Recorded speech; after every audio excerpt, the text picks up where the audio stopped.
Добра вечер, почитувани гледачи, јас сум Драган Милосавлjević, вие следите емисијата Заспи. Ако можеш, велам вие кои што не гледате фудбал во моментов, верувам дека има и такви, светското првенство веќе влезе во напредна фаза, нема збор многу интересни надпревари, меѓутоа и ние другите исто така правиме нешто корисно и интересно, верувам. Особено вечерва, верувам дека ќе имаме навистина многу интересна и важна емисија, имено со мене во студиото како моја и ваша гостинка е пратеничката Ели Панова. Добра вечер. Добро вечер, благодарам на поканата. Не ве прашувам за фудбал пратенички, веројатно не е тоа вашиот фах. Сакате спортови генерално? Па гледам тогаш кога моите деца, син ми кога гледа и кога немам друг избор, нормално дека кога мора. Нормално дека Ова е убаво кажано, кога мора, но има многу работи кои што навистина исто така мора да се направат во оваа држава, тоа се бројни закони кои што сега се практично на дневен ред во оваа или онаа фаза во собранието. Јас би рекол закони кои што треба да направат разлика и ќе дојдеме до нив, меѓутоа претходно морам едно прашање да ви поставам кое што се однесува на интерпелацијата која што треба утре да биде во законодавниот дом, се однесува на министерот за внатрешни работи Панче Тошковски, дури трета. За него, значи втора од левица, една имаше и дуи. Ги чекаме и сега само уште да го направат тоа, веројатно. Интересно и мене со интерпелациите секогаш ми е тој интересен феномен затоа што шансите да помине таа интерпелација се практично нула, со оглед на тоа дека овој министер има поддршка од мнозинството, меѓутоа се инсистира на овие интерпелации од ова или она причина. Обвинете се разбира за голем број нерегуларности во Министерството за внатрешни работи, за непрофесионалност и така натаму. Меѓутоа факт е дека и оваа трета интерпелација ќе помине како и претходните две. Драган, најпрви би морала да те коригирам. Добро. Бидејќи интерпелацијата за министерот Панче Тошковски, впрочем, ако се разгледа, ќе сватиме дека не е за неговата работа и работата на министерството, туку во рамките на интерпелацијата можам да речам дека се опишани поголем број на работи кои што зависат од работењето на обвинителството и на судството во Република Македонија. Ќе ја ставам на очиглед, можеби немаат баш некоја логика. Апсолутно немаат логика, но еве вие ги следите ситуациите, ги следите случувањата, па и собранието и би можела да ве запрашам која е последната работа на која што се сеќавате, а во која што учествувала левица. Дали има такви работи? Овдека ќе морам да се потрудам да мислам искрено. Гласност на социјалните мрежи постои. Така е, веројатно тоа беше последниот пат кога кршеа и удараа со чевелите по собраниската говорница, е за да бидат повторно во фокусот на јавноста поради безидејноста, тие поднесуваат една интерпелација која што сите знаеме како ќе заврши, но од друга страна ќе ставиме простор на министерот да објасни и да каже на македонската јавност што е тоа што го сработил во изминатите 2 години, бидејќи можеби македонската јавност не знае, но ние како пратеници знаеме, министерот има со што да се пофали. Можеби и никогаш предходно, еве би можела да покажам, за секоја година работа, 2024 година, значи годишен извештај за сето тоа што е спроведено во рамките на Министерството за внатрешни работи. Годишен извештај за 2025 година и можам да слободно да им кажам на македонските гледачи дека ова се материјали од 100 страници во кои што во детали се опишани сите области и сите напредоци кои што Министерството за внатрешни работи ги прави 2 години наназад. Што значи ние имаме за што да зборуваме. Можеме и да одговориме и министерот веројатно ќе одговори на сите прозивки и на сите прашања, но обидот за да се конструираат одредени теми во македонската јавност, сметам дека во овој случај е многу залуден, бидејќи наместо да еве го стават министерот во тесно, мислам дека ќе им покаже уште еднаш дека Македонија силно се справува со сето она што се кажува внатрешни работи. Можам да слободно да потенцирам дека еве од памет, без да се обидам ниту да прочитам, ниту да потенцирам буквално како што е, но може да потенцирам дека имаме проекти со кои што можеме да се пофалиме, а кои што се спроведени од страна на Министерството за внатрешни работи. Тоа е веројатно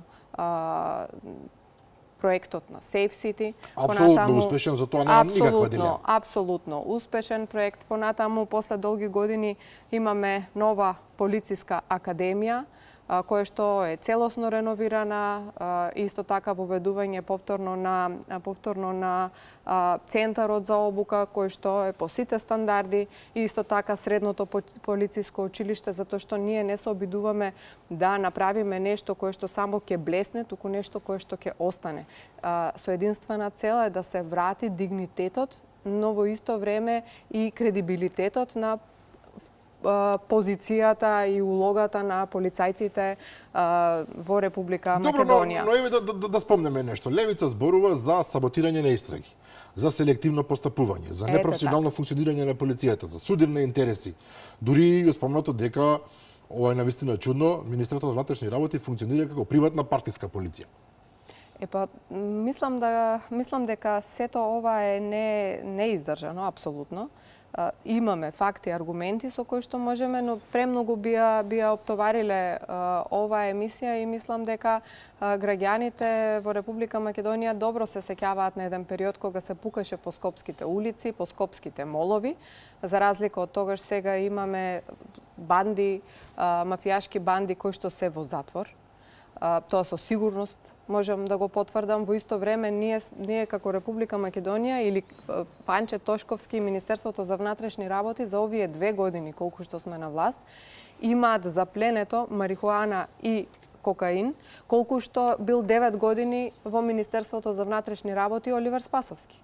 Тоа е и сега намалку 5 пати разлика. И сега Левица, ако во изминатите, еве јас сум веќе заедно со нив втор мандат со пратениците од Левица, ако не се дрзнаа да поднесат ниту еднаш интерпелација за Оливер Спасовски, што е многу индикативно, да. Што е многу индикативно, сега наеднаш 2 пати поднесуваат, лично тие 2 пати поднесуваат интерпелација за министерот Тошковски.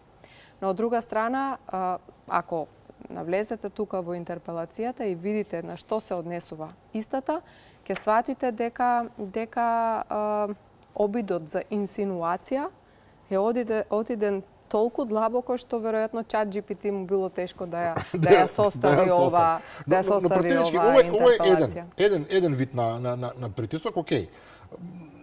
Левица, особено нивниот, не ми е воопшто цел да разговараме во оваа емисија за нив, меѓутоа ете само се наметнува.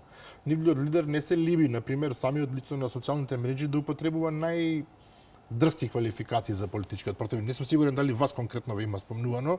Веројатно. Меѓутоа за цела палејада од претседателката и премиерот па надоле сите најдиректни, па нема да ги наречам формулации, навреди. Буквално навреди во кои што и физички се коментира и по секоја основа. Видете, секој треба да го држи нивото до кое што е достигнат. Мислам дека користењето на било каков таков вокабулар не може да донесе ништо добро на политичката сцена во Република Македонија. Може да привлече еден мал број на радикализирани луѓе кои што уживаат во тој вид на... Така е, можеби собира лајкови, но всушност на терен, всушност во собранието, додека ние поднесуваме закони, браниме закони од реформска агенда, прифаќаме јавни расправи одржуваме буквално за секој реформски закон во кој што се користи европско знаменце. Се среќаваме со целни групи и групи на засегнати, па дури и професионалци, стручна фела, за секој поединечен закон, нив никаде ги нема. Тие воопшто не доаѓаат, не учествуваат во овие јавни расправи, во расправите за амандмани. Да, поднесуваат одредени амандмани кога истите им се пратени од страна на одредени групи на граѓани кои што во одреден закон наоѓаат забелешки, па тие ги поднесуваат истите и ги представуваат како свој. Но не се. Добро, за амандман објективно кај нас може да значи две реченици во кои што вие нешто ќе смените една буква и ќе рече тоа не ми се допаѓа. Не е поентата на амандманите да се Така да се е, да се каже играме дека со се граматика. прифатиле. Еве ако зборуваме по таа логика, можам да кажам дека во изминатите 2 години додека сме на власт, апсолутно прифаќаме амандмани кога се логични, кога имаат одредена цел и кога не наштетуваат на целата замисла на законот, кога истите не се поврзани со одредени финансиски средства и кои што немаат финансиски импликации врз буџетот на Република Македонија, а дури го прифаќаме и тоа доколку истото не е усогласено со Министерството за финансии, доколку постои простор за такво нешто, доколку не нарушуваме цел еден процес кој што треба да се случи со одреден закон. Така Ново што е нов квалитет, пратенички, морам да признам Апсолутно. нов квалитет затоа што кај нас порано европското знаменце се користеше за се и се што. така е. А сега имате јавна расправа, самите потенцирате, тоа е видливо за оние што следат барем политика, јавни расправи и прифаќање на амандмани без разлика од која страна доаѓа. Значи нема она класично наетење се што доаѓа од опозицијата или од одредени платформи кои што некој може да ги доживува како опозицијски, априори се отфрла. Туку ако нешто е добро, едноставно е добро. Ова е просто збунувачки нов квалитет кај нас. Така е, можете да го погледнете извештајот на претседателот на собранието и ќе сватите дека ние за овие 2 години имаме направено поголем број на јавни расправи во врска со носење на закони, отколку во историјата на собранието воопшто. Вкупно. Што е за пофалба апсолутно. Апсолутно за пофалба. Затоа кажуваме дека сме транспарентни, законите ги носиме во еден транспарентен процес и покрај тоа што истите претходно дел од нив се пуштени на Венецијанска комисија, се усогласени во рамките на Европската агенда или во реформската агенда.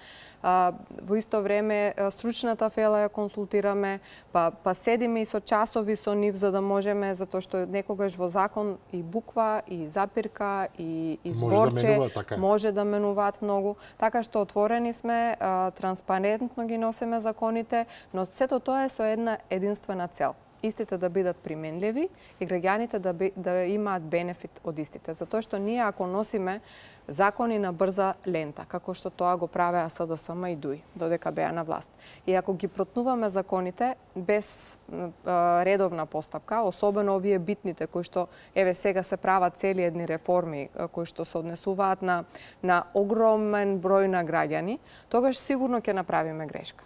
Брзите закони некогаш носат и грешки. И затоа, за да се заштитиме од сето тоа, ги консултираме и целните групи, разменуваме мислења со истите во рамките на министерствата пред да бидат пуштени законите, се одвиваат јавни расправи, стојат на ЕНЕР законите со месеци.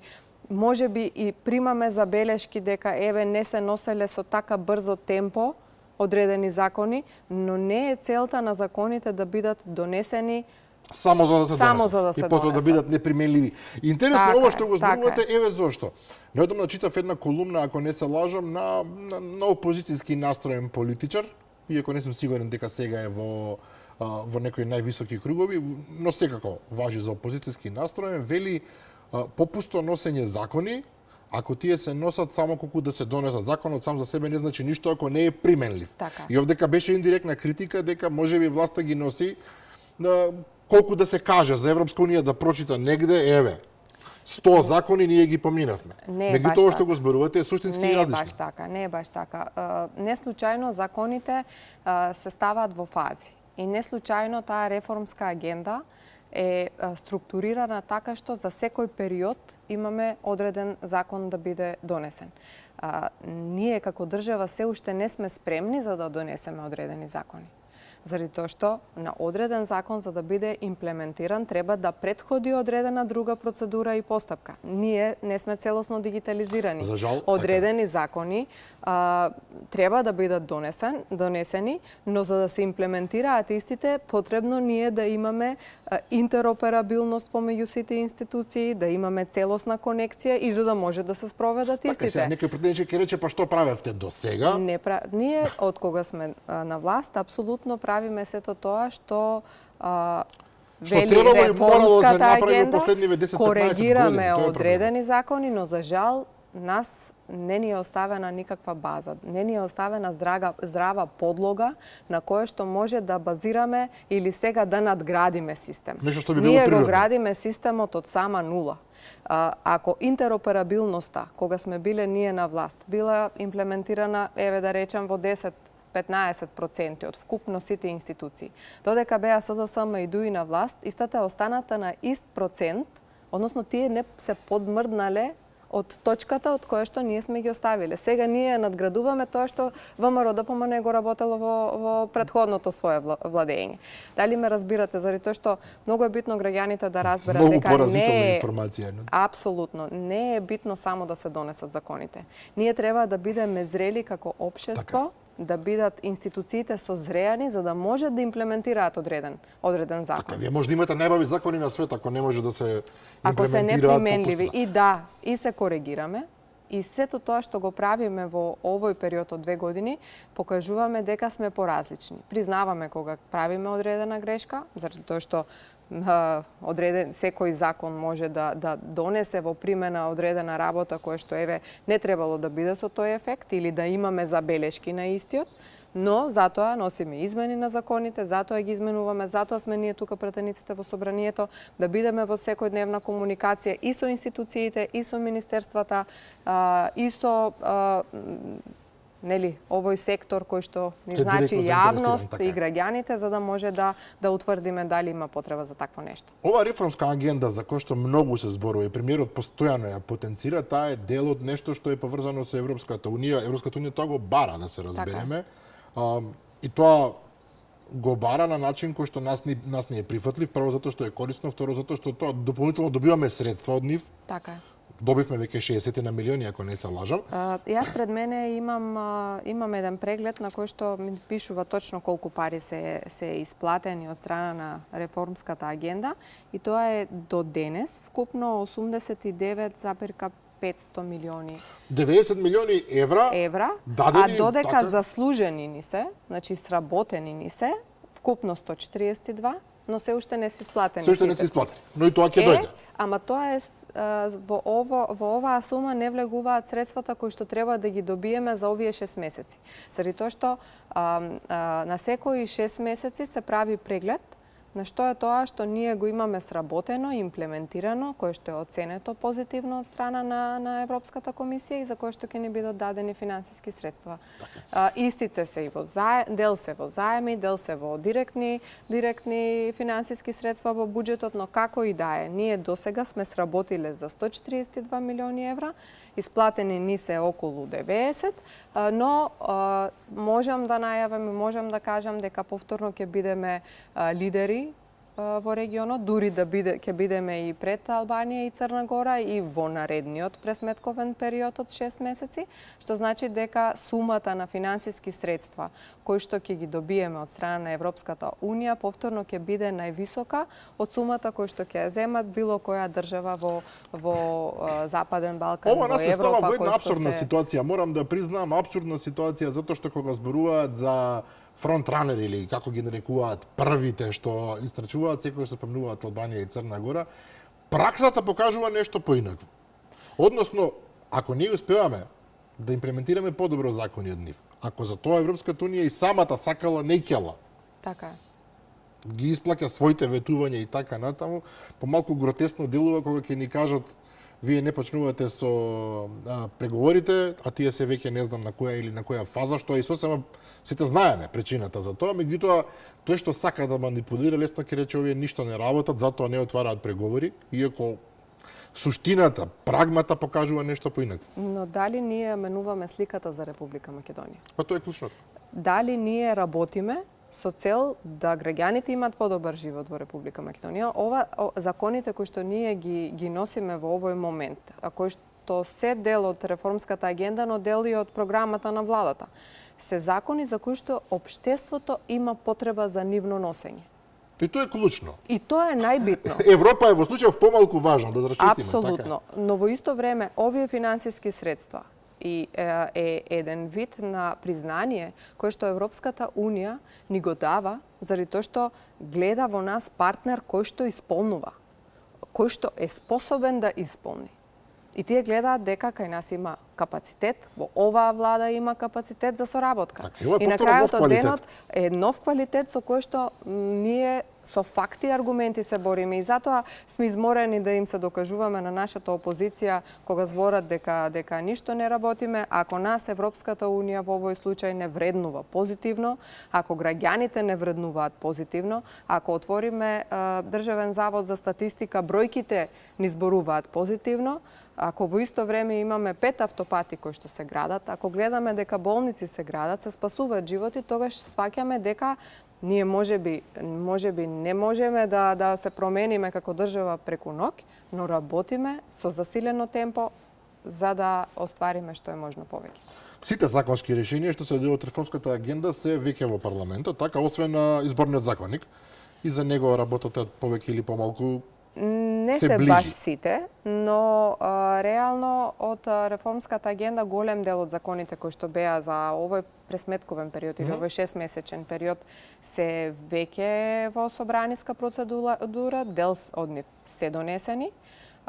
Дел од нив се денес имавме последна расправа за законот за оружје кој што е дел од реформската агенда на кој што беа прифатени одредени амандмани, законите за јавна обвинителска и судска служба исто така се во собраниска процедура, истите се дел од реформската агенда, на нив има одредени забелешки, истите се поврзани со финансиски средства, но во исто време ќе направиме сето тоа што може да го направиме за да се подобрат истите, понатаму и да ги донесеме во исто време заради тоа што треба да ги донесеме. Има огромен број на закони. Јас дури си запишав дел од нив. Тука е законот за царинските тарифи, со кој што може да кажеме дека за прв пат се намалува царината на репроматеријалите за производителите, заради тоа што на тој начин ќе им помогнеме ним. Значи ги носиме истовремено законите кои што не се дел од реформската агенда, но кои што сметаме дека се општествено потребни, а тоа се законите за игри на среќа, законот за пушењето, така познат законот за пушењето, и покрај тоа што знаеме дека буџетот ќе има одредени реперкусии со носење на овие закони. Ако гледаме дека граѓаните бараат носење на закон за игри на среќа и бараат коцкарниците да бидат тргнати од училиштата, да бидат оделечени од училиштата, тогаш го правиме тоа без разлика што буџетот ќе биде помал за одредени финансиски средства. Овие три закони мене ми се многу интересни, сакав малку повеќе да зборуваме за нив искрено. Во цела оваа плејада од закони наистина многу напорно лето имате и допрва ќе имате пред вас. Да не забораваме дека наскоро доаѓа времето и за реконструкција на владата, па ќе биде за ребаланс на буџетот. Ребалансот на буџетот. Нема да видите изгледа плажа ова лето најголем дел од нив од вас, меѓутоа што е тука е. Меѓутоа овие три закони ми се многу интересни затоа што се многу пипливи, би рекол, за секој граѓанин. Затоа секој закон е важен, секое решение е важно, меѓутоа имате некој што директно може да ги почувствувате и некој што повеќе на индиректно ниво или не засегаат цели групи на граѓани. Овие се баш народни закони, би рекол. Законот за оружје сите ги тангира. Ние не сме Америка, Соединените американски држави, каде што луѓето се навикнати да имаат по 5 пушки и 4 пиштоли дома. Мислам сега во грубо го кажувам, се разбира. Имаше забелешки таму од ловџиите, ако не се лажам, од спортските. Прифатени се амандмани, направено е сето тоа што може видите заради тоа што законот за оружје е дел од реформската агенда. Апсолутно. И тука е многу стрикна Европската унија. И кога е дел од реформската агенда, ние имаме рамка. И сето заради тоа што ако направиме промени на законот, може утре ќе имаме забелешки од страна на Европската комисија и одредени забелешки ќе ни бидат вратени да ги доусогласиме. А многу се стрикни во овој дел. Европската унија за безбедност кога зборуваме е радикална. Го носиме законот и тоа мислам дека за некој ден ќе биде изгласен овој закон. Јас би зборела повеќе за законот за игри на среќа. Многу важен, не велам не. Важен. Иако само сакам да спомнам, знам дека ловџиите и овие спортскиве, како се викаат, друштва, Потребно е да бидат усогласени. Тие бараат, идат понадпревари луѓето, дури но тие се занимава повеќе со лиценцата за носење оружје. Дали да биде 10 години, 5 години, сметаат дека не потребно се скратува тој. Пак има сега и систем, значи видете, ако навлегуваме во секој еден закон, Драган, ние нема да можеме да завршиме. Јас дури ги носам законите тука со мене. Не се сомневам, пред вас има имам еве го, ово е законот за оружје, кој што има 7 комисиски амандмани од денес кои што се прифатени. Истите се дел од реформската агенда, директивата на Европската унија од 2021 555 која што е сега усогласена. Добре, имаме побезбедна контрола. Некои се жалеа зошто бројот на оружје кои што смеете да ги поседувате ќе се намали. Јас повторно прашувам, ова не е Америка каде што луѓето уживаат да имаат, не знам, 20 автоматски пушки дома. Што ќе ви е тоа? Јас би кажала едно нешто, за било кој закон. Ние сме поразлични од било која друга држава. Кај нас законот треба да биде применлив. Во наши услови, со наш менталитет, заради тоа што ние, еве, сами кажавте, во Соединетите Американски држави е слободно тоа. Можете во трафика да купите оружје. Ама тоа е нивниот систем, нивниот начин. Кај нас не може и така што усогласуваме, но во исто време сакаме да биде применливо на терен, да биде применливо во рамките на Република Македонија и да биде корисно и за здруженијата, заради тоа што има многу здруженија, имаат многу клубови кои што поднесоа, правевме јавна расправа за овој закон, конструктивни ли беа? Апсолутно конструктивни. И сите забелешки кои што ги донесоа во собранието, во говорите, ги имплементираа во амандмани и дел од нив се прифатени. Овој закон за игри на среќа е уште поважен, не само според мене, туку според многумина, затоа што грдо е да го кажам, но Македонија е коцкарска држава и ние и регионот. Јас неодамна имав прилика да разговарам со лица од Франција кои што просто не можеа да се изначудат дека во Скопје и во Охрид каде што одевме буквално на секој чекор гледате. Така е. Тоа што гледате, просто не им беше јасно која е поентата, зошто толку многу сме навлечени на оваа, јас ќе речам слободно, зависност. И навистина е потребен ред, особено кога се во прашања малолетниците, децата, и делот со 500 метри оддалеченост од училиште, јас не знам на кого би му пречил, едноставно. Видете сега, им пречи можеби на одредени групи на луѓе кои што се навикнале да имаат до својот дом непосредно обложувалница, но обложувалница со апарати. И сега затоа би сакала да малку да објаснам на македонската јавност што е суштината на овој закон. Суштината на овој закон е најпрвин да ги раздвоиме и да ги оддалечиме обложувалниците, тоест коцкарниците, не обложувалниците, туку коцкарниците од училиштата и од градинките. Многу важна работа.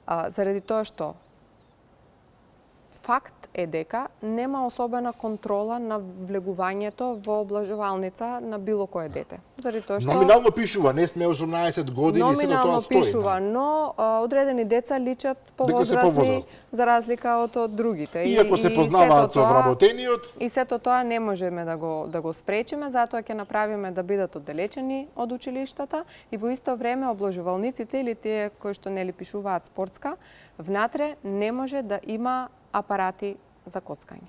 Сега веќе тоа не може. Може доколку се 500 метри оддалечени од училиштето.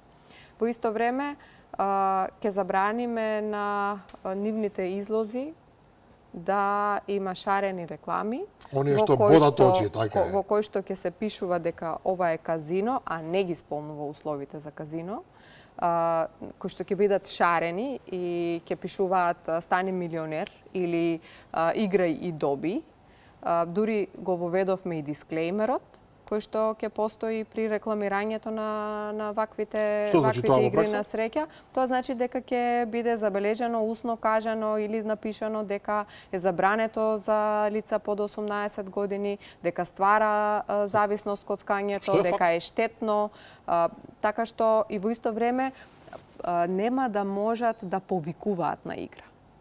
Значи, Ова е нема многу деликатно нема прашање. да може да претеничке, повикуваат на Затоа што некој ќе рече моја слобода, мои пари, мое право, јас Така ќе ги е. трошам како што сакам, макар и на таков начин, мое си е. Така Од е. друга страна, ако се злоупотребува од страна на тој што приредува Така и е. ве навлекува, тоа е сосема нешто друго. Видете, нашата цел е децата да не сметаат дека е нормално да се влегува во коцкарница.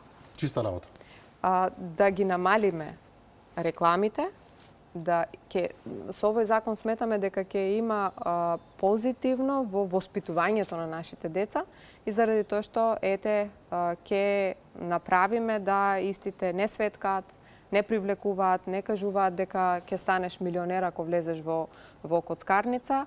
Сметам дека се едни од најбитните работи на кои што треба да се фокусираме со овој закон. Исто така мораме да нагласиме дека се зголемуваат лиценците, се зголемуваат финансиските средства кои што ќе ги добие Република Македонија, бидејќи не смееме да заборавиме дека во изминатиот период, додека беа СДСМ и ДУИ на власт, лиценци за приредување на игри на среќа се дава на секој, без да исполнува никакви услови. Кога дојде министерката за финансии Гордана Димитриевска-Кочевска, направи една контрола на сите издадени лиценци и беа одземени преку 25 или 30 Така е. месечини такви лиценци. Тоа значи дека некој приредувал игри на среќа, надвор од законот, не плаќал ништо на државата и во исто време го злоупотребувал целиот систем и дури и се рекламирал на одреден начин. Сега повеќе тоа не може. Се воспоставува поголем ред со тоа што дури ќе се воспостави да постои систем во кој што со GPS ќе биде поврзан секој еден апарат за коцкање со државата преку УЈП, ќе може да се гледа на која локација, на кое место, со колку обрт работи определен апарат за Затоа што имаше бројни апарати кои што се коцкање. нити обележени, нити Така е. надвор од секоја регулатива. Се обидуваме да воспоставиме одреден ред. Сметам дека ќе се прилагодат и оние кои што приредуваат, кои што честно плаќаат и кои што затоа што факт е дека ова е бизнис во Република Македонија. Не е тајна дека тие постојано се жалат, велат дека 10.000 луѓе може да останат без работа. Честно е тоа да се каже. Апсолутно. Дека државата ќе изгуби огромни пари од она што тие го плаќаат во буџетот. Ако добро се организираат во просторот во кој што го оставаме, особено за преместувањето од едно на друго место, тогаш не мора никој да изгуби работа. Заради тоа што наеднаш нема да има повластени.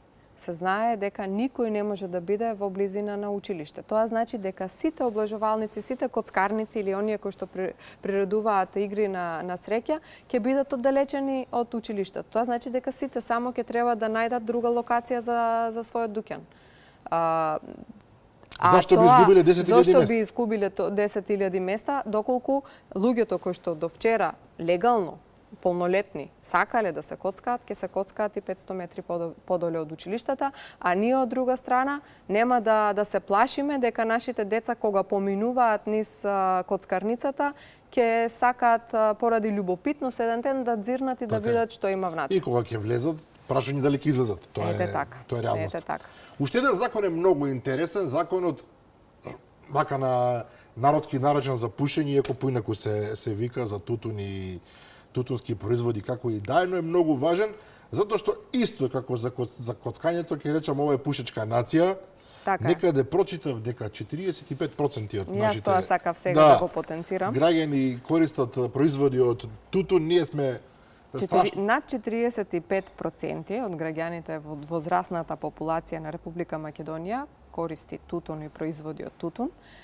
И тоа ние сме оценети како една од највисоките или во Република Македонија една од нациите кои што најмногу пушат. Дали така нервите ги смируваме? Исто така годишната смртност поврзана со тутун не смееме да ја изолираме како факт, бидејќи околу 3600 лица или околу 13% од вкупната смртност потекнува токму од пушењето. Стравична цифра. Така е. Имаме зголемена злоупотреба или употреба на никотински производи од страна на младите луѓе, и тоа од 13 до 15 годишна возраст, што е навистина поразително. И повторно со овој закон сакаме на одреден начин да ги заштитиме децата, кога не би било нормално и кога во секоја канцеларија и на секој ќоше и во секој ресторант или во секоја кафуле ќе се пуши, тогаш веројатно и тие би се предумислиле дали да отпочнат со пушење, бидејќи вкупно вика од 13,6% или највисока стапка од 2002 година имаме токму на децата од 13 до 15 годишна возраст. Повторно велам, ова е за жал пушечка нација.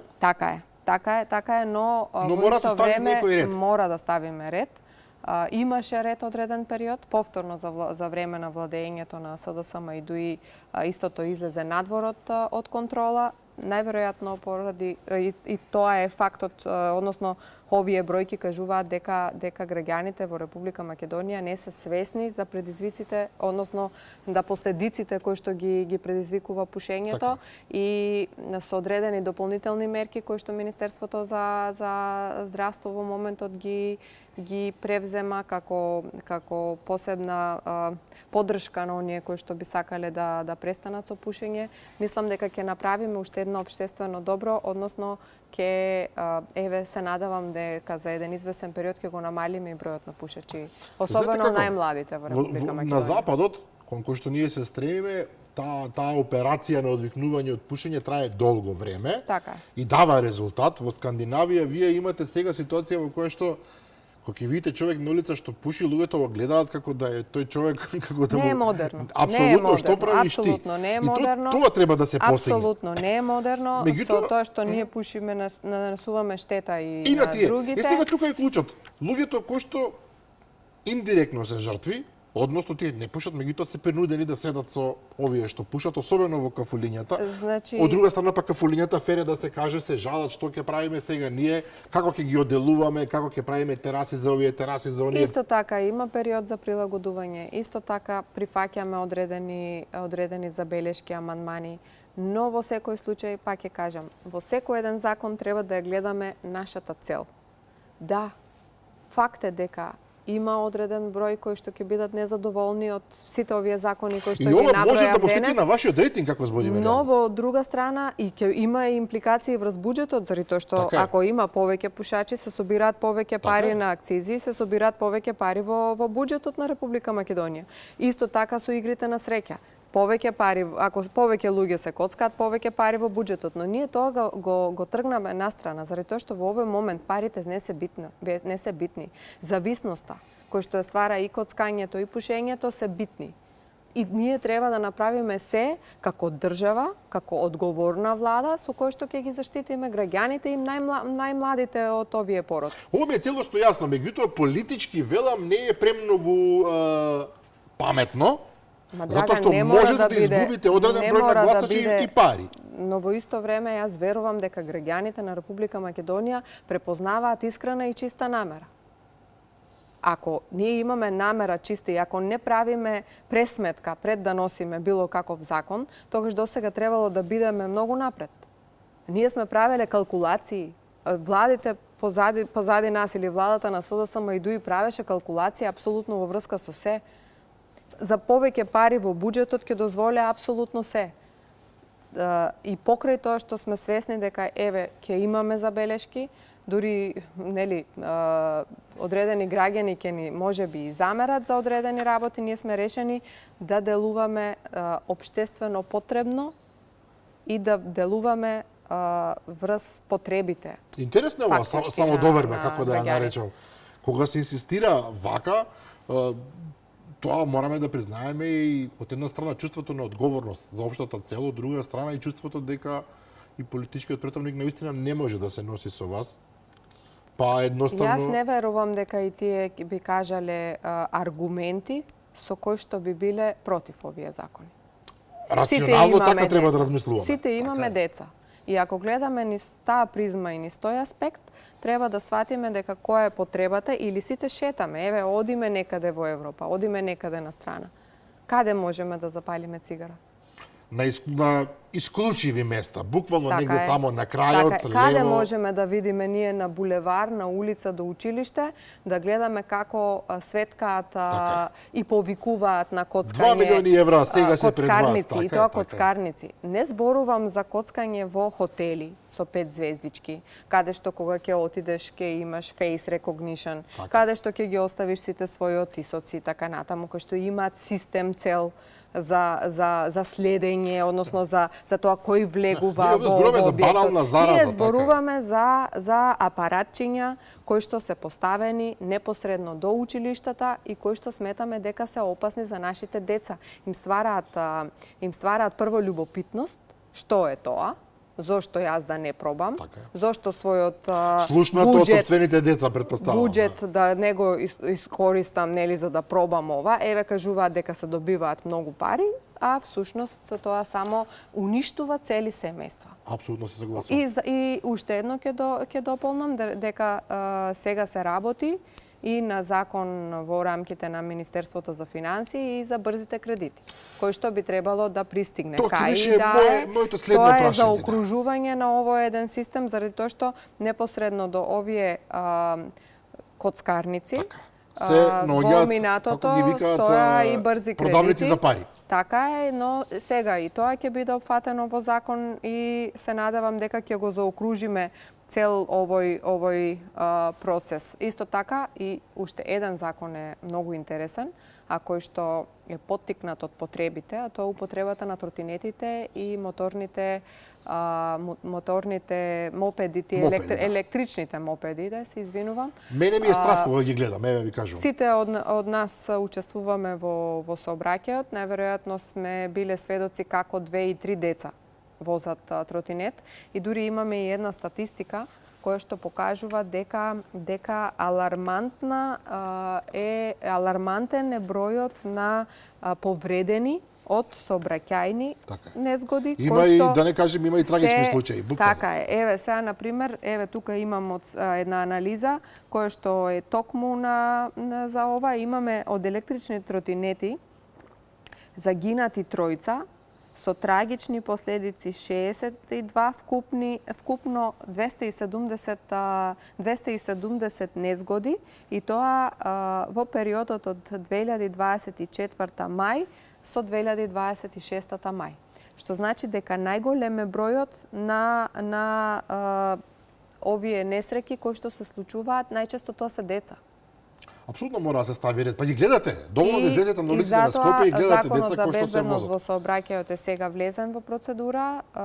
Го поднесовме пратеници, го поднесовме заедно во консултации со Министерството за внатрешни работи и истиот мислам дека ќе има ефект заради тоа што деца нема да може да ги возат тротинетите.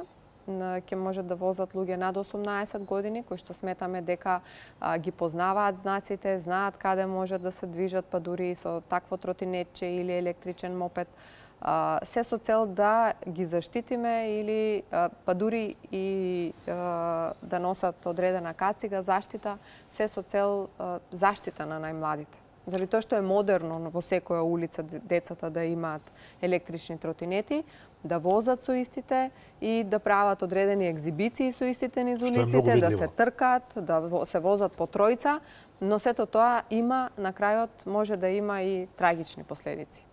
Јас се согласувам дека и овдека треба да се биде ригорозен.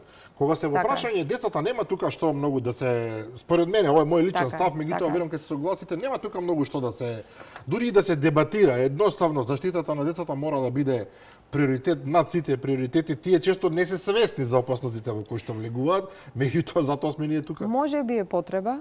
Може би одредени луѓе ги користат истите за транспорт до своето работно место, но сепак тоа треба да бидат возрастни луѓе кои што ги познаваат сообраќајните знаци и сообраќајната култура, кои што имаат сообраќајна култура, апсолутно не смеат да се возат повеќе од еден човек на тротинет. Се знае каде може да се вози тротинетот и така натаму. Ќе ја информираме и повеќе македонската јавност, заради тоа што верувам дека ќе држиме одредени пресконференции, се со цел да едуцираме што е тоа што може, а што е тоа што не може. И ово е еден од овие закони за кои што кажувам дека имаме општествена потреба за носење на истите.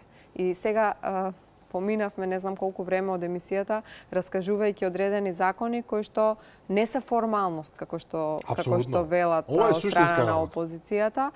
Се радувам што учествувам во работа на вакви закони и искрено да кажам се радувам кога институциите се расположени и спремни да спроведат едни вакви реформи, заради тоа што е ужасно тешко да се спроведат ваквите реформи. И доколку пред неколку години ние зборувавме за неспособни институции, ако сега зборуваме за цели системи, преку УЈП, преку финансии, па дури и МВР, за уклучување дури и на SafeCity камерите со цел да може да се следи и ева е овие да се казнуваат и тротинетите, тогаш кажуваме дека почнуваме да имаме институции кои што се спремни да одговорат на сите предизвици. Тоа е клучно. Што ме радува. Недавно зборував со мој пријател, бизнисмен, ајде да речем, кој што вели па овие навистина полудеа ВМРО-вциве, отприлика вака не простуваат за УЈП. Ако треба нешто да се плати, бараат веднаш да се плати. Јас велам па кај е полуденоста во целата приказна. Па знаеш како ние сме навикнати вели со години и години да се замижува на едно око, да се чека, да се создадат услови, какви се тие услови, сега вика овие одма блокираат. Може би повторно за некој чудно, ама така стојат работите. Ако си влегол во бизнисот, почитувај ги правилата. Мора секој да работи согласно закон. И ако не тргнеме од самите себе си, тогаш не можеме да очекуваме и од другите дека ќе работат согласно закон. Законите треба да важат подеднакво за сите во Република Македонија. SafeCity е многу добра. SafeCity е добар пример затоа што кога се носеше оваа приказна, многумина велеа, еве јас сум од аеродром да речеме и таму велеа да, ама SafeCity ќе функционира во аеродром, нема да функционира во Чаир. Не, SafeCity сега ќе почне да функционира и во Струмица. Јас се радувам и се радувам за тоа. И дава резултати. Го шириме како што кажа и како што најави од Министерството за внатрешни работи, во наредниот период ќе се шири SafeCity и низ автопатите, и низ другите градови во Република Македонија. Еве Струмица е еден од градовите во кој што во еден догледен период ќе биде имплементиран SafeCity. Заради тоа што гледаме дека функционира во Скопје. Апсолутно. Гледаме дека не може секој да вози на улиците и не може да вози како сака. Фала Богу, изменети се многу работи. И во исто време имаме број на жртви кој што е драстично намален. И тоа ни дава за право да зборуваме со пофални зборови за проектите кои што ги работиме. Така што се надевам дека се повеќе наши мерки ќе имаат ефект, а кога сме кај мерки, само што погледнав овде и ми текна дека треба да позборам и да повикам граѓаните кои што сакаат сопствен бизнис, имаат идеја за одредено самовработување. Во тек во моментот е мерката или оперативниот план на владата кој што е усвоен во Министерството за економија и изработен во Министерството за економија, а се спроведува преку Агенцијата за вработување, каде што околу 40 милиони евра оваа година ќе одат за самовработување или за отварање на нови бизниси на млади луѓе заинтересирани до 29 годишна возраст. Ова беше така успешна работа своевремено. Така е, значи се уште, видите, ние имаме веќе неколку години таков оперативен план, кој што доста добро се спроведува. Еве во 2025 година само за самовработување или со програмата, оваа програма грант добиле околу 2600 лица, од кои што речиси 1500 биле млади до 29 години. Тоа значи дека овие мерки во кои што во себе содржат и одредени обуки до осовршувања, кои што имаат да може спремни да влезат во одредена работа, младите ги поздравуваат. што значи има заинтересираност. Во моментот е сега оди оваа Како да нема објава. заинтересираност ако ви нудите пари практично за да И за да отворат бизнис? Истата ќе трае, мислам дека до 3 јули трае објавата. Исто така морам да напоменам дека се оценуваат и бизнис плановите кои што ги поднесуваат и се разбира дека лицата кои што ќе аплицираат на оваа мерка треба да бидат луѓе кои што веќе се на списокот на агенцијата за вработување, што значи дека активни баратели на работа или невработени лица. Кеф ми е да зборувам за вакви мерки кои што даваат ефект, кои што ја зголемуваат бројот на вработени во Република Македонија. Се надевам и се повеќе успешни бизниси на такви млади луѓе кои што имаат желба да останат во Република Македонија, да ги гледаат своите семејства тука, а државата со одредена финансиска помош ќе им помогне. Станува збор од 7 до 10.000 евра.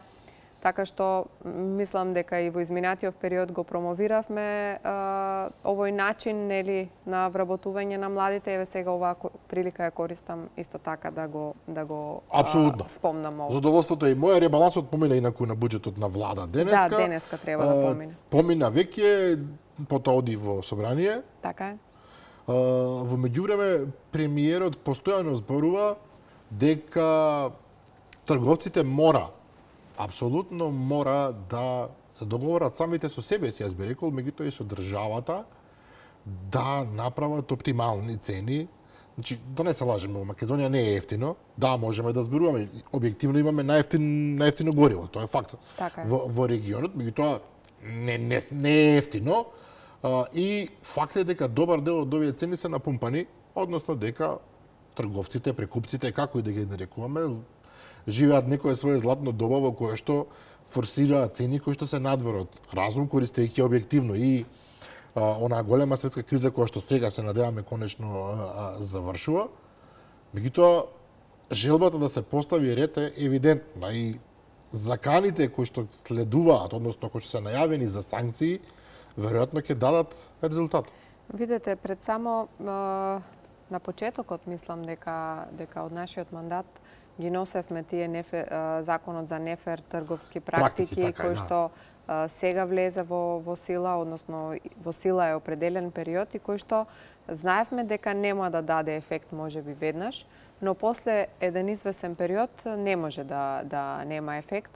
Од друга страна, гледаме секојдневно дека голем фокус има владата и инспекциите во утврдување на тие разлики, следење од страна на владата на цените и на тоа што се случува во маркетите.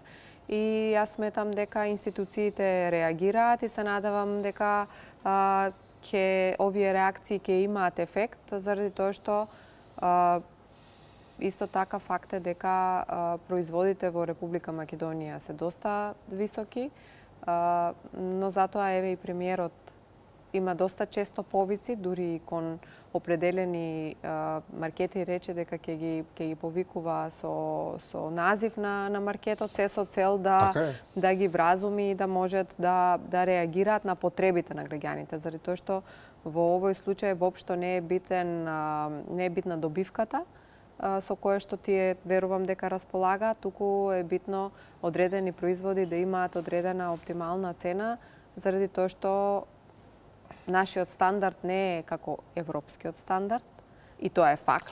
Еве, вие доаѓате од регион каде што е земјоделието важно и вие кога ќе видите цени не од производителите, тоа е главниот проблем. Така е. Кога производителот својот производ го продава па и ефтино, а вие го добивате во продавница по цени кои што не се нормални јас мислам во Германија, се прашувате што е проблемот тука. Видете, X период наназад било оставено сами да си ги формираат цените и тие најчесто се договарале како ќе бидат ставени цените за определени производи без разлика колку е нивната производна вредност и најчесто маржите биле огромни, но еве во овој период ние се трудиме да имаме одредена контрола, односно да имаме одредено притискање на маркетите или на оние кои што еве се дистрибутери, да ги намалат своите маржи, се со цел крајната цена на купувачите да биде што е можно најмала. Се казнува, се оди во контроли, сите тоа го гледаме, можеби собранието најмалку врска има со оваа приказна, но во исто време се сеќавам доста добро дека законот за нефер трговски практики го носевме во собранието и дека ќе даде истиот одреден ефект после некое време. Ќе го видиме и тоа. Оно што го кажав на почетокот, еве полека пред крајот на емисијата, наскоро доаѓа моментот за реконструкција на владата. Би требало до крајот на неделата да се завршат овие натрепартиски, меѓупартиски преговори, договори, потоа од 1 јули ќе влезе во собрание. Какви сте вашите очекувања? Го спомнавме на почетокот министерот Панчо Тошковски од СОСМА-Х. Причини, меѓутоа факт е дека некои од министрите можеби ќе се збогуваат со своите столчиња. Премиерот беше прилично дециден дека не само министри, туку и други луѓе кои што се дел од извршната власт, ако не ја исполнуваат очекуваната динамика на работа, тоа Мислам дека нормално е 2-годишен циклус да направи еден сублимат или после завршување за окружување на овој циклус од 2 години за секоја една влада да се направи еден сублимат за работењето на секој еден министер. И се радувам што овој сублимат се прави врз база на бројки, не врз база само на перцепција, заради тоа што реално имаме програма која што сите ние ја исполнуваме, реално имаме ветувања кои што сме ги дале на граѓаните, а кои што зависат од работењето и динамиката на одредени министри. Од друга страна, мораме да потенцираме дека не сечија работа е видлива. Така? Имаме министри кои што вредно работат, а кои што можеби пиарски недобро ја покриле својата работа изминатиот период, но од друга страна резултатите пак се видливи. Така што сметам дека после завршувањето на овие преговори помеѓу коалициите, кои што се случуваат сега, ќе имаме една реконструкција на владата, која што ќе покаже или уште еднаш ќе ја потенцира искреноста на премиерот, кога кажува дека оние кои што се тука да сработат се добродојдени, им е дадена шанса и оние кои што се уморени, не дека не завршиле добра работа, но ќе ги оставиме да одморат некој период, заради тоа што реформите не чекаат и тоа сите нас. Така што во наредниот период ќе видиме одредена селекција, односно ќе видиме одреден предлог, кој што ќе потенцирам не мора да значи дека е на министри кои што не си ја завршиле работата, можеби ќе има врска и со одредени коалиции, но од друга страна па ќе даде една нова енергија со која што се надевам дека ќе продолжиме во наредниот 2-годишен период да реализираме проекти за граѓаните. За вас одмор нема. Кога мислам за вас, не мислам за вас лично само, туку воопшто за собранието. Тоа го кажа веќе 2 пати да не се повторува, меѓутоа како и да е. Пред вас е работно лето кој што ќе ви треба доста енергија и волја да сработите. Ви благодарам за гостувањето за Спијако можеш. Ви благодарам на поканата, ми беше чест. Се надевам дека им дадовме интересна содржина на вашите гледачи. Несомнено дека тоа е така, да, почитувани гледачи, верувам дека дознавте, разбравте многу интересни и важни работи. Тие што гледаат фудбал во моментот сметам дека пропуштиле многу ако ја пропуштаат оваа емисија, но затоа утре во 15 часот репризното издание. А јас ќе се кажувам нова следба со мене и со нови гости утре вечер во 22:30. До тогаш пријатно.